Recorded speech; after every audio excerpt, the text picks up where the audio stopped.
یہ ہم کچھ کا نہیں بلکہ بہت کچھ کرنے کا، بہت کچھ سے مراد کیا ہے؟ ہم خود عمل کریں، اور جو ہم عمل کر رہے ہیں اپنے اس کو عمل کو روکے نہیں، جیسا کہ حضور غوث اعظم رضی اللہ تعالیٰ عنہ نے کیا۔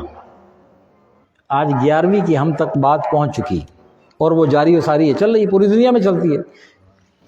ہم جب کوئی نیک کام اللہ کی رضا کے لیے کریں گے تو اللہ تبارک و تعالیٰ اسے دوام عطا فرمائے گا، اسے عروج عطا فرمائے گا۔ کیا ہوگا؟ وہ کنورٹ ہوگا آگے والی نسلوں میں۔ جب وہ آگے والی نسلوں میں کنورٹ ہوگا، آگے نکل جائے گا، تو اب ہم تو دنیا سے چلے جائیں گے، ہم کب تک رہیں گے؟ ہم لوگ کب تک رہیں گے؟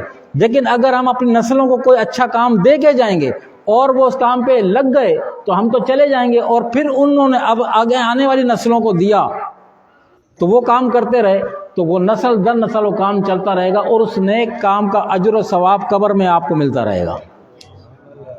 نماز تو آپ اپنے لیے پڑھ کے جائیں گے، جب آپ مرے تو ختم۔ روزہ آپ نے رکھ کے جائیں گے، مرے تو ختم۔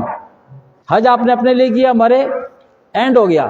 لیکن یہ جو معاملات ہیں جو آگے بڑھاؤ اور دوسرا کرتا رہے، اس کو اپنی اولاد کو وہ اس راہ پہ لگا کے جاؤ، اگر اپنی قبر اور آخرت سنوارنی ہے تو یہ اس امت مسلمہ کے لیے اللہ نے بڑا آسان سا یہ نسخہ دیا ہے کہ اپنے پیچھے ایسی چیزیں چھوڑ جاؤ جو قبر میں تمہارے جو تم نہیں کر سکتے مگر تمہارے والے کریں گے تو تمہیں وہ کام آئیں گی۔